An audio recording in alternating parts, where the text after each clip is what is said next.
malam satu track. Ya selamat pagi buat satu track di mana teman-teman berada. Wah, seneng hari Senin sambil ngopi ya kan. Bang Ajo kayaknya kemarin ngajak nih semangat. Ayo besok habis ekspedisi kita ngobrol lagi. Ya. Ada apa kira-kira ya? Satu track kemarin kalau ada yang ngikutin kemarin ajang balap dunia MotoGP kan balapan ya main ya istilahnya ya main. Ya cuman MotoGP aja tapi juga road to MotoGP-nya RBFC juga main. Dan ya kabar gembira untuk kita semua warga Indonesia ya karena anak bangsa yang berprestasi kan gitu. Kalau di tahun lalu di Sanjeng ada Veda ya yang mungkin kalau teman-teman ingat selebrasinya Aura Farming tuh yang terus diikutin sama Marquez 1 minggu setelahnya kan waktu itu.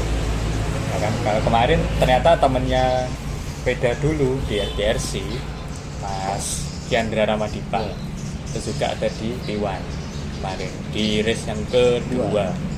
Di race yang pertama memang hasilnya masih belum terlalu terlihat ya karena finish di posisi ke-5. Kemarin kita langsung dikejutkan sama Indonesia Raya kembali berkumandang kemarin di P1 untuk Ramadipa di Sansering. Bang Ajo gimana pendapat Bang Ajo dengar berita Ramadipa P1?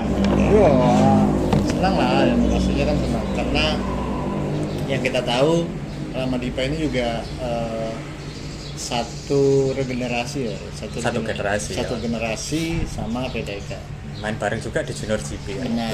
Jadi memang satu angkatan ya, satu wilayah satu provinsi juga ya.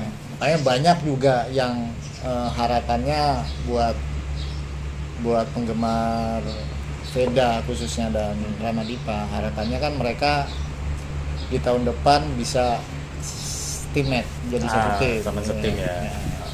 Dan ini sih sebenarnya menarik. Menariknya apa? Karena dia di bawah satu naungan HTA udah tim Asia ya. Tim Asia. Kalau dilihat dari rapotnya Ramadipa di RBRC maupun di Film Junior, kalau dia bisa bertahan ada di 3 besar, otomatis dia naik ke Grand Prix. Sebenarnya ini yang menarik. Kenapa menarik? Akhirnya HTA harus berpikir keras nih. Oh iya, tempatin SDM ya. Mau di slotnya mau kemana jadinya kan gitu. Karena yang kita tahu juga Ramadipa kan sudah ada 2 tahunan. Benar. Di RBRC maupun di Film dia baru tahun ini Film. Kalau RBRC dia sudah 2 tahun. Oh gitu ya. Nanti dikoreksi aja lagi kalau salah.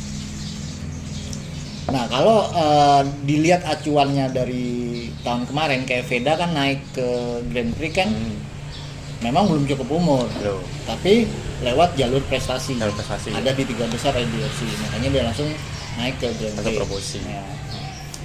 Kalau ini juga terjadi di tahun ini sama Ramadipa, apalagi ini masih ada tersisa 4 balapan. Kemungkinannya bisa ada jalur prestasi untuk naik ke Grand Prix. Apa tindakannya HTA ini ya kan untuk komposisi di tahun depan? Nah, bukan tidak mungkin bisa jadi Gen maupun Veda ini yang bergeser untuk memberikan slot ke Ramadipa. Karena otomatis gitu ya. Nah, cuman kan dari pilihan ini kalau dilihat dari rapotnya sekarang, ya mungkin kemungkinan jadinya beda untuk menjadi ke Moto2. Oke. Nah di Moto2 aja lagi, tinggal dilihat lagi ya kan. Siapa nih antara Furusato sama Mario Haji. Dilihat lagi rapot. Syukur yang di Moto2 kayak Furusato maupun Mario Haji.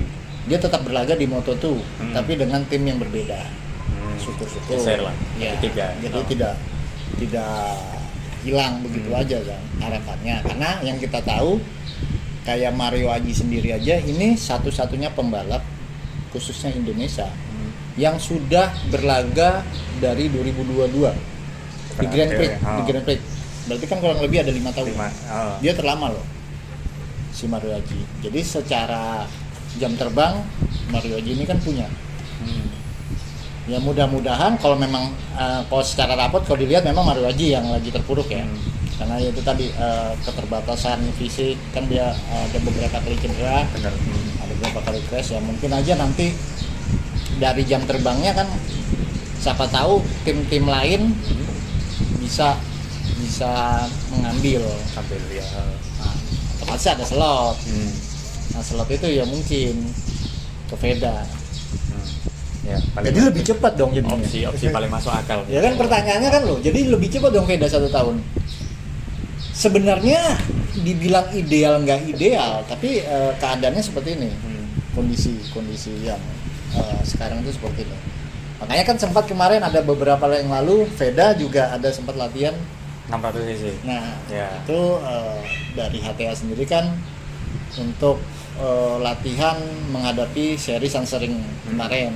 Itu sih katanya HTA sih ya. Katanya HTA ya kan. Ya, tapi memang tetap itu bukan tidak mungkin ya, karena memang jenjang karir di HTA ini kan cukup jelas, mulai dari Asia Talent, Fin, ya kan, terus ke Moto3, Moto3, Moto2 sampai bahkan ke MotoGP. Kan jenjang karirnya sudah ada mereka.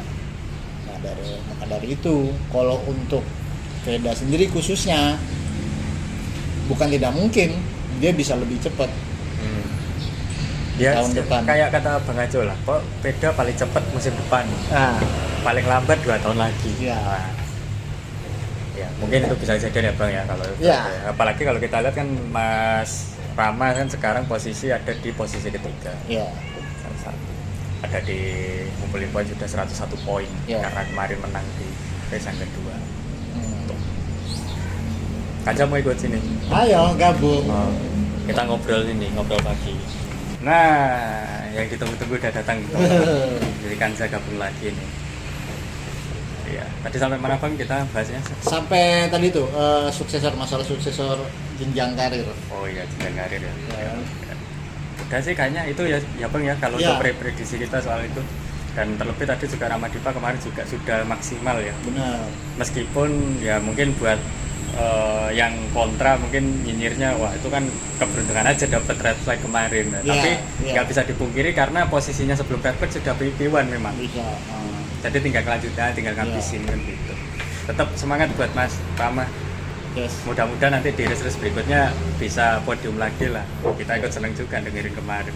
Akhirnya mood hari Senin naik gitu, karena ada pembalap Indonesia podium gitu. Ya. Oke, Bang Ajo, geser ke Moto3 ya. Ya, ada Moto3 kemarin ada Veda, dan juga Bang Ajo kemarin juga cukup ramai di grup kita ya, grup internal kita analisis si Veda kemarin. Gimana Bang, Veda kemarin dari sesi latihan sampai ya race lah?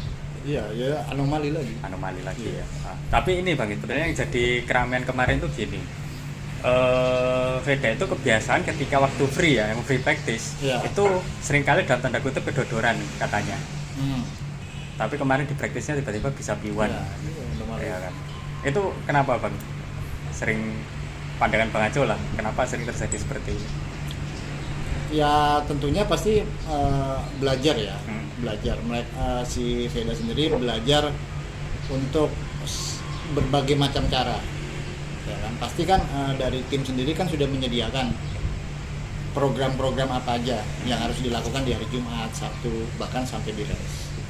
Nah dari menu-menu yang diberikan sama tim, pasti kan yang milih Veda. Ya kan, karena dia yang ada di atas motor. Apapun yang dilakukan Veda untuk saat sekarang ini, itu pasti dia pembelajaran. Dia mencoba untuk attacking dari awal kah, nge-push dari awal kah, atau di pertengahan kah, atau di belakang, itu jadi strateginya Veda yang ada di sirkuit. Karena yang kita tahu Veda kan adaptasinya cepat. Betul.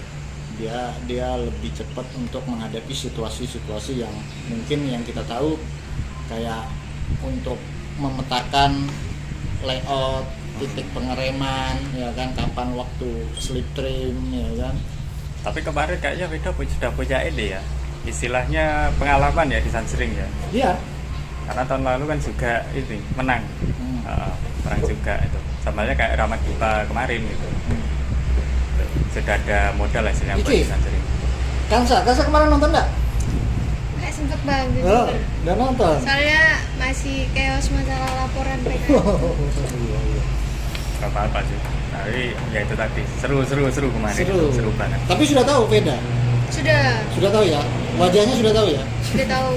Wajahnya sudah kenal ya berarti ya. Kenal. Sudah kenal. Bagus. Yang penting nomor motornya hafal gitu aja. Iya.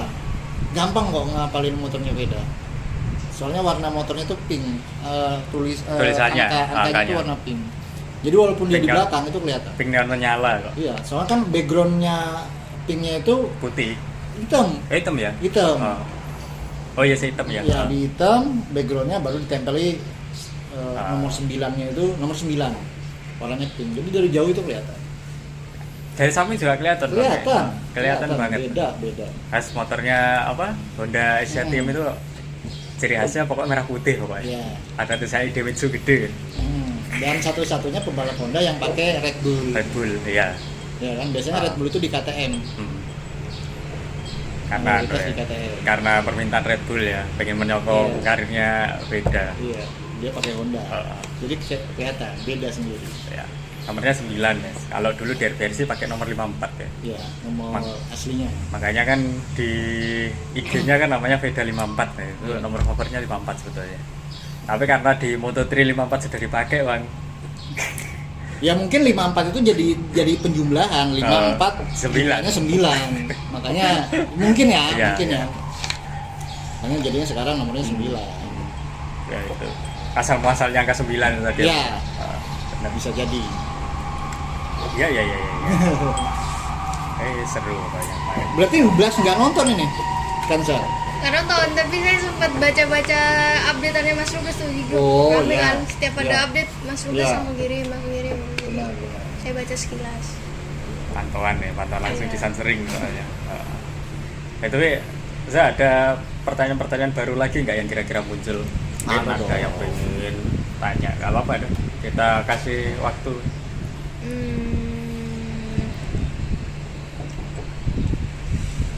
Apa aja? Dipikirin on the spot, langsung pertanyain aja. Oh ya, berarti Marc Marquez ini kalau ibarat di event tuh kayak Lewis Hamilton gitu ya? Bisa dibilang iya. Iya. Bisa dibilang iya. Jam terbangnya kan ya kurang lebih maksudnya sama-sama yang udah lama lah. Benar. Iya. Fun fact-nya MM itu paling tua. Paling tua. Di grid sekarang tuh umurnya dia paling tua. Dan terus secara prestasi dia juga yang paling banyak. Juara dunia 9 kali. Karena di bawahnya hanya cuma 2 kali. Iya, di bawahnya cuma Bagnaia, cuma 2 kali. 2 kali. Sisanya 1, Quartararo 1, Martin 1, Mir 1. Udah. Sisanya yang habis MM 9 kali juara dunia. Ada 7 deh. Oh iya 7 ya. 7 kan di Moto3 sama Moto2 ya. Kalau di total. Ya. Kalau di cuman ngambil MotoGP-nya aja ya 7 kali sudut. Mayoritas sama ini ya dulu ya, sama Honda Repsol ya. Masih main sama Repsol Honda Repsol gitu. Jadi sama kayak Hamilton, benar sekali sama kayak Hamilton. Apalagi era sekarang kalau dibilang tadi pertanyaannya sama Hamilton, karena Marquez itu sudah jadi maskot lah.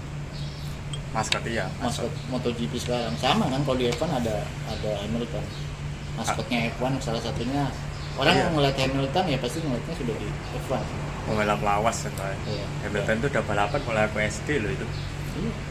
Masih kecil. Ya sama MM juga. MM itu ingatku mulai aku tahu dia balapan itu mulai aku SMP ingatku. Malahan sampai sekarang. Iya. Termasuk lawas lah. Masuk orang lawas di grid. Jadi sudah orang ngerti kalau MM ya pastinya di MotoGP, pasti kaitannya dengan MotoGP. Begitu pula dengan Hamilton kan, kurang lebihnya seperti itu saja. Ada rumor seliweran tuh bang, katanya MM mau pensiun. Kalau itu sebenarnya rumor itu sebenarnya sudah lama aku dengar. Pada waktu dia cedera kan sempat berapa kali operasi? 4 kali operasi. 4 kali. dari operasi pertama, kedua, dan ketiga itu kan nggak sembuh-sembuh. Nah itu dia sudah kasih statement kalau di operasi keempat ini aku bisa balapan lagi, dan dia lihat lagi nanti prestasinya kalau masih masuk di 3 besar bahkan 5 besar lah, intinya untuk bersaing juara dunia. Kalau dia masih bisa bersaing juara dunia, dia tetap lanjut setelah operasi terakhir. Tapi kalau dia tidak bisa bersaing untuk mendapatkan gelar juara dunia, dia bakalan pensiun, gantung helm istilahnya. Ya, dia nggak mau hanya balapan untuk meramaikan aja, nggak mau. Itu sudah jadi salah satu sifatnya MM. Ambisinya lumayan kuat. Oh iya, karena apalagi Kansa orangnya sudah almarhum sih ya. Iya. Kalau ngelihat satunya tuh almarhum Pak Beni, dia tahu betul. Ya akhir-akhir ini aku ya bukan suka ya, memang dari dulu juga suka sama MM. Cuman kalau dilihat dari dia gigihnya dia pasca dia cedera sampai dia bangkit lagi, bahkan kalau kita ngomongin MotoGP sekarang ya, bahkan sekarang dia sudah selisih 18 poin loh. Iya. Perlu diingat dengan klasemen sementara yang ada di atas. Iya. Ya cerita sih kalau teman-teman sobat satu track masih ingat sama Om Beni, memang beliau yang paling ngikutin MM mulai dari awal karir, ngikutin mulai jenjang karir awal itu. Dan mungkin dulu sempat ngobrol juga sama saya Bang, itu beliau mengidolakan timnya McLaren.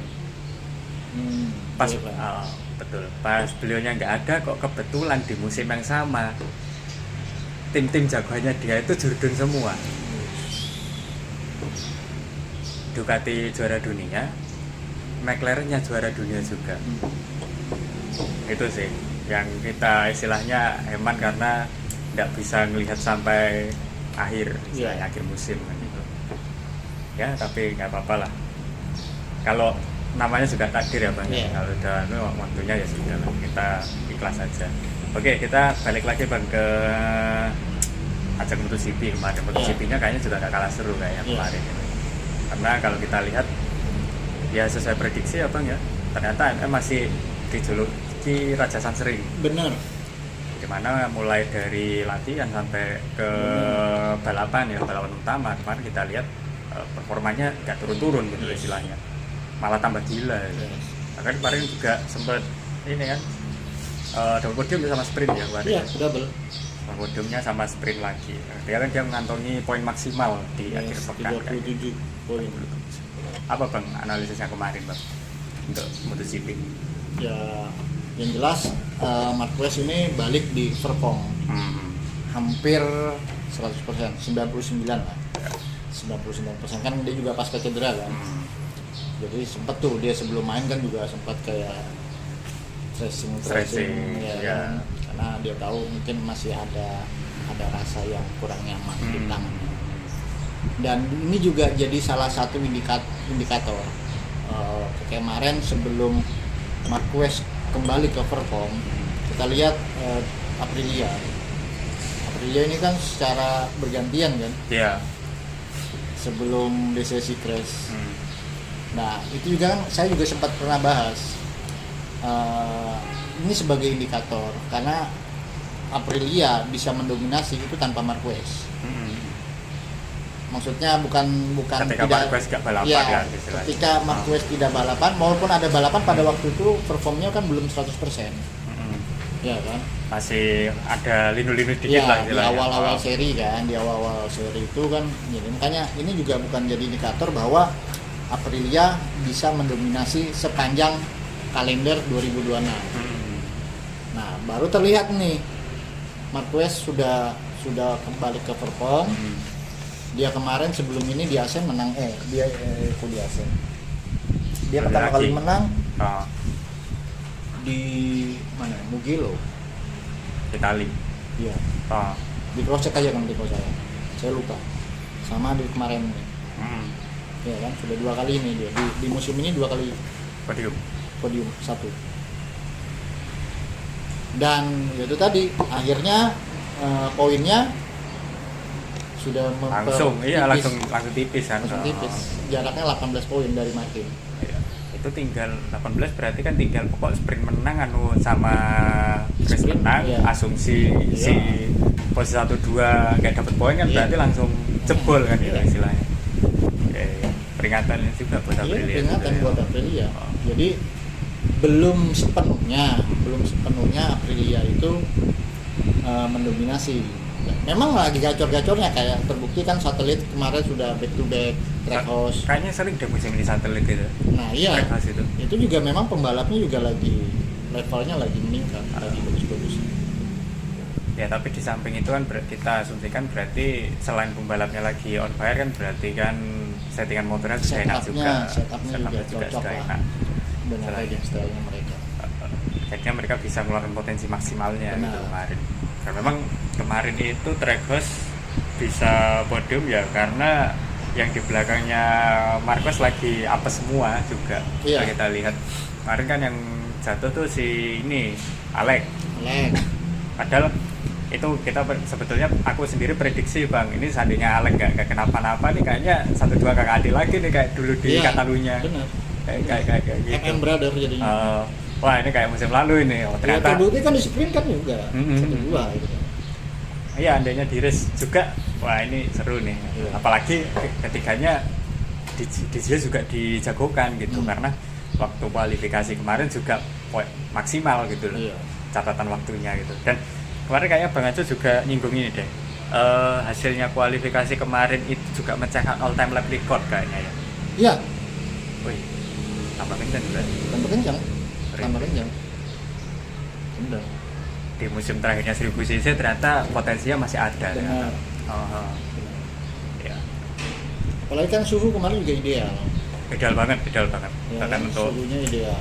Trek aja pagi itu kalau nggak salah di sekitar 25 atau 26 Celcius itu. Suhu trek itu ya. Kalau suhu udara ya mungkin sekitar 19 atau 18 Celcius. Kalau kita lihat kemarin. Ya, itu teman-teman. Jadi kemarin all time lap recordnya jebol.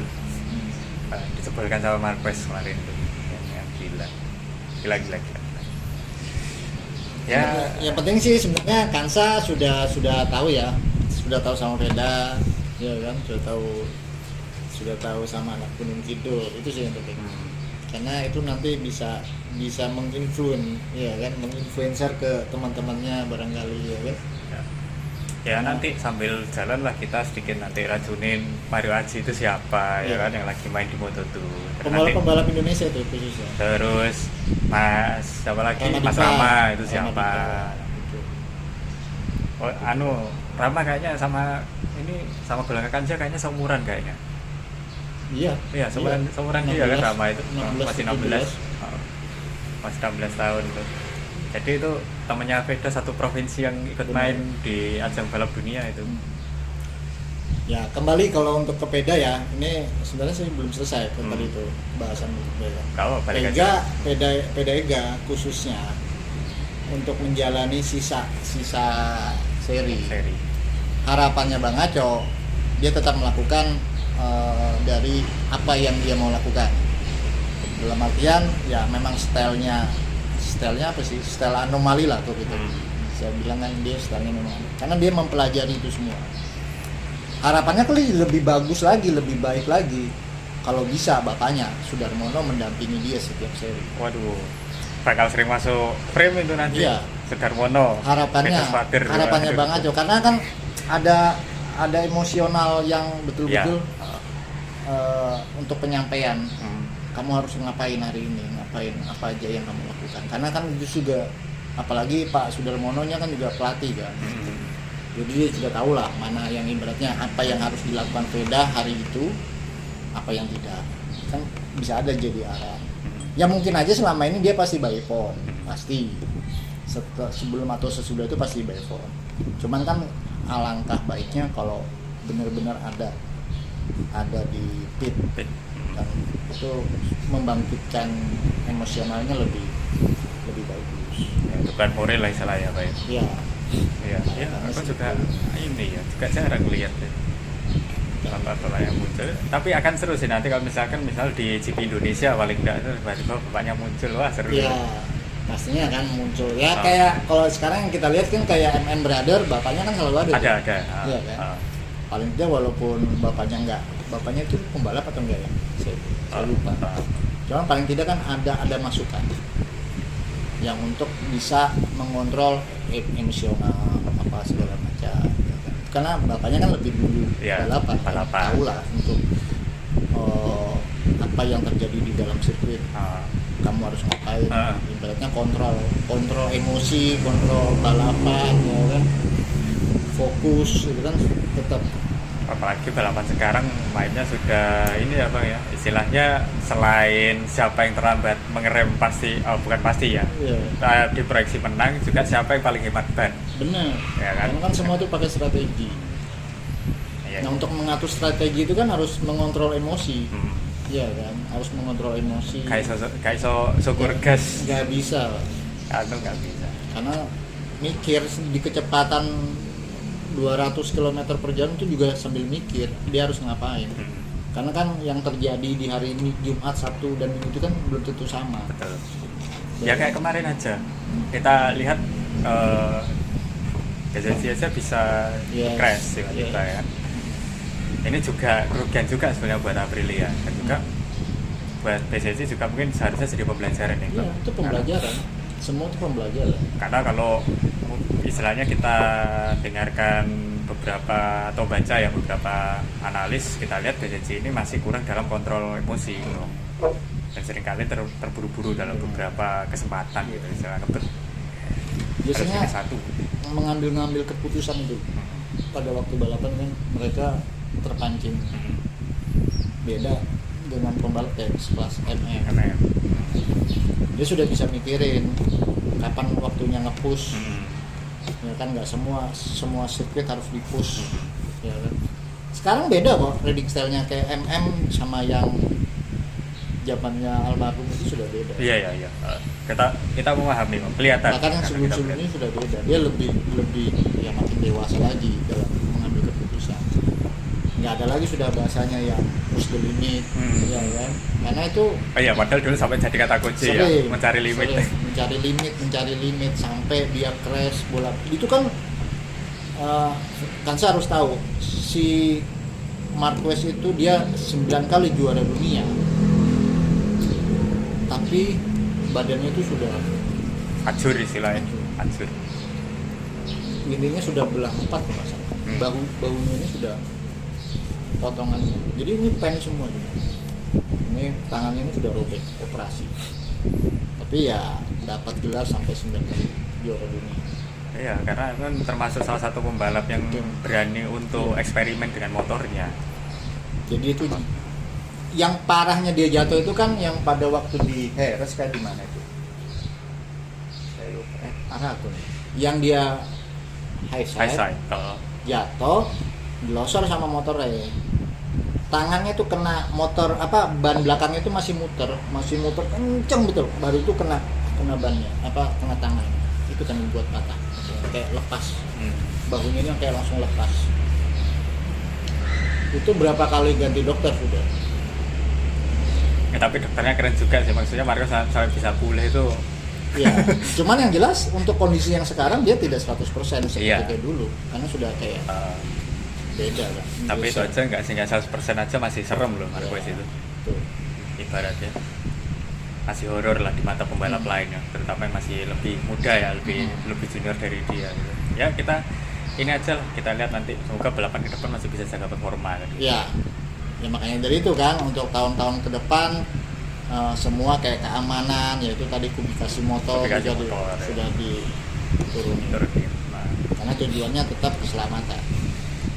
Oke, ini biar istilahnya ngobrolnya nggak terlalu serius nih, aku baru dapat topik nih keluar gitu.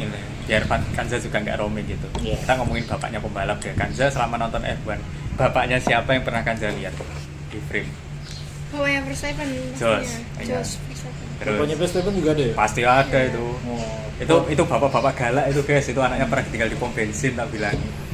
Makanya anaknya kayak gitu bentuknya. Bapaknya ada, bapaknya. Hamilton juga ada kayak. Ada bapaknya. Ya, Nah dari itu kan bukan berarti dia hanya tim hore, itu juga ada ikatan emosional. Kenapa dia ada di pit kan gitu. Kadang juga ikut apa istilahnya kasih selamat lah kan waktu di Parfum ya kan.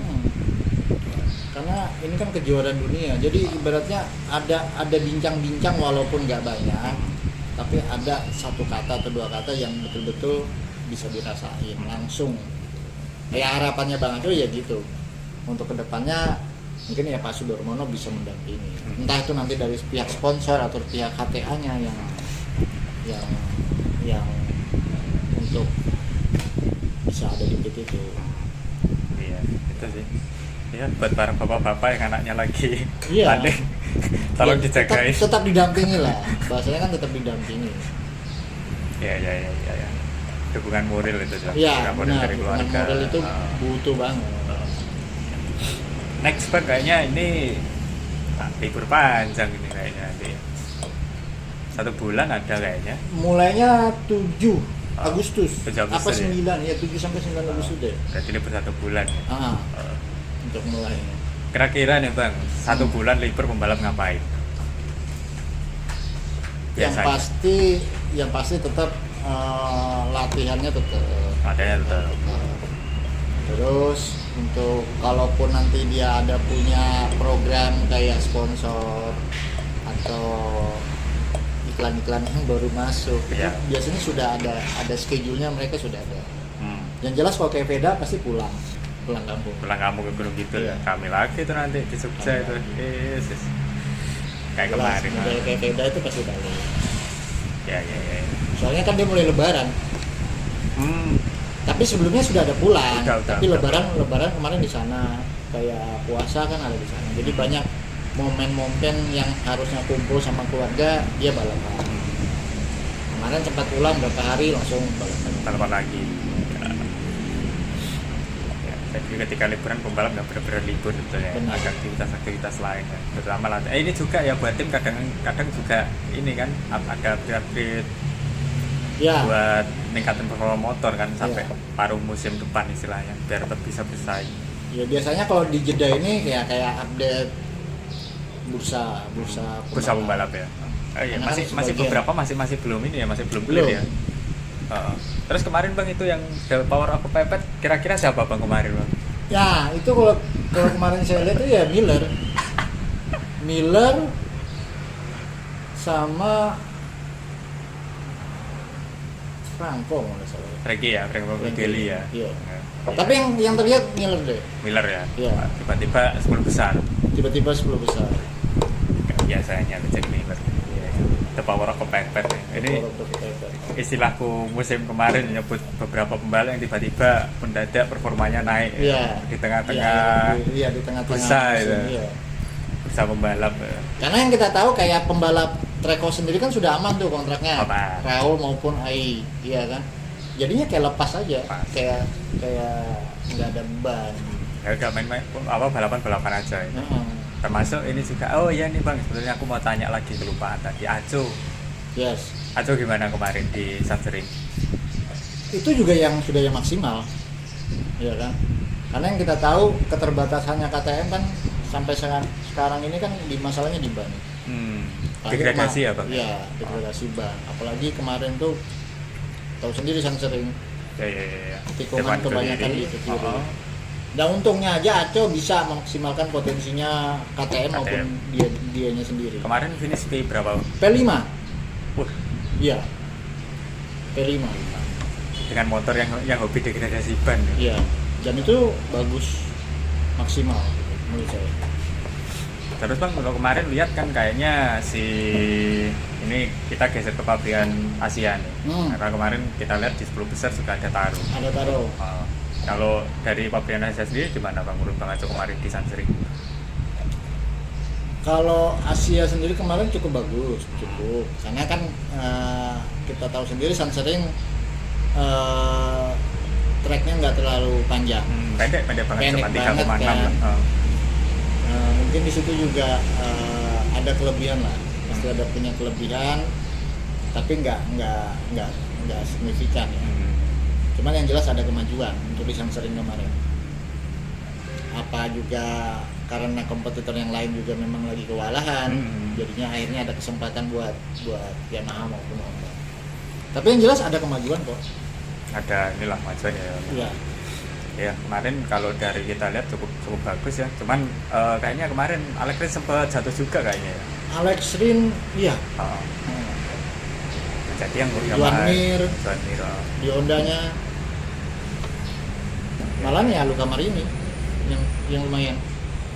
Kerry ya sama Diego Moreira kemarin di posisi berapa ya kok lupa itu. Diego Moreira itu lebih deh 10 besar, di luar 10 besar ya. Di luar ya. Ya itu masih banyak PR buat Papian. Capucho juga crash. Oh ya, gantinya si Zarco nih. Capucho juga sempat crash semalam. Sempat jatuh juga. Ya tapi biasanya Kal kan memang tugasnya cuma buat ngumpulin data aja sih biasanya. Pengembangan kan. Daripada pembalapnya nggak ada kan, nggak diapa-apain ya udah, yang penting panggil aja satu buat ngembangin motor buat musim depan ya. Oke Bang, mungkin itu dulu ya, kita nanti mungkin libur juga nih kayaknya 1 bulan ke depan karena memang belum ada yang mau kita prediksi. Tapi kayaknya aku kepikiran nih Bang, satu track daripada libur, gimana kalau pembahasannya agak kita ganti dikit. Siap. Ya. Mumpung ada Kanza di sini, nanti yang kita prediksi, kita coba prediksi F1 nanti. GP Belgia. Di GP Belgia di Spa. Kapan itu? Minggu depan. Minggu depan ini? Minggu depan main di Spa. Spa. Salah satu sirkuit legendaris yang naik turun nih. Oke. Nanti saya mulai nonton dah. Minggu ini saya mulai nonton. Oke. Ya, buat teman-teman jangan lewatkan juga beberapa analisis Bang Anco karena Bang Anco kayaknya mulai kemarin sudah mulai aktif ya memberikan analisis di situs kita di radarbanyak.jawapos.com ya, dan nanti juga nantikan tulisannya Kanza juga nanti ngisi di F1 nya Bang. Ditunggu artikel ya memang tulisannya Kanza memang jadi favoritnya Bang Anco nih sekarang nih, makanya diminta terus ya, kirimin ke sanunya kalau udah naik kirimin ke grup ya. Oke, nanti kita kirim ya, teman-teman baca aja, nanti kalau nemu misalkan artikel balapan ya paling terus ya dia analisnya ya Bang Anco lagi gitu ya. Ya makasih Bang Anco, Kanza juga pagi ini sudah nimbrung ya, sudah gabung pagi ini ngobrol ngalor ngidul, ngobrol santai lah pasca balapan ya. Memang kayak gini kita budayanya setelah balapan, kita ngobrol-ngobrol santai aja gitu. Ya, intinya semua bertahap ya, proses ada tahapan, ada proses, nanti ya tahu sendiri. Itu ya pokoknya jangan takut belajar lah, karena rata-rata juga sebetulnya nih kayaknya kemarin aku lihat beberapa seliweran di Threads itu beberapa komentatornya motorsport itu rata-rata berawal dari ketidaktahuan. Benar sekali ya. Coba mungkin teman-teman sponsor track ada yang tahu nih siapa itu yang kita maksud gitu. Cewek pokoknya ada cewek gitu, dia awalnya nggak tahu motorsport, nggak tahu MotoGP, lama-lama tahu. Nanti tahu lah siapa. Yang penting sering nonton, kan nanti disering dengan kebiasaan. Lama-lama jadi suka. Kan? Iya, nanti juga akan tahu sendiri ininya apa istilahnya, rules balapannya gimana, cara balapan gimana, terus masing-masing di setiap sesinya itu pembalap ngapain, nanti akan tahu dengan sendirinya itu. Terus bahasa yang sering dipakai, bahasa teknis terutama ya Bang ya. Itu nanti seperti apa? Paham sendiri. Oke teman, sobat satu track, terima kasih sudah menemani kita ngobrol ngalur ngidul. Ya kita harap teman-teman masih mendukung kita lah, meskipun nggak ngasih sesuatu hal yang secara material, tapi imaterialnya aja tidak apa-apa. Kasih like, comment, subscribe-nya juga, share juga ke teman-teman kalian yang mungkin belum pernah tahu MotoGP ya, motorsport terutama ya kan. Syukur kalau mau kalian racuni nggak apa-apa gitu. Kalau butuh istilahnya konten-konten edukasi ya mampir aja ke sini gitu. Karena kita di sini niatnya selain hanya membahas sisi ringan-ringannya dari dunia balap, kita juga ngasih edukasi juga ke teman-teman gitu. Kita berupaya juga ya, termasuk tadi aku ngelontar pertanyaan nih ke Bang Aco, kenapa sih beda setiap di sesi ini sama ini selalu seperti ini, tapi tiba-tiba beda. Nah itu tadi sudah dijelaskan sama Bang Aco. Langsung slide aja ke depan, langsung kita bahas soalnya tadi ya, kita langsung bahas di depan itu. Oke, seperti biasa kita tutup Bang Kanza, salam satu track.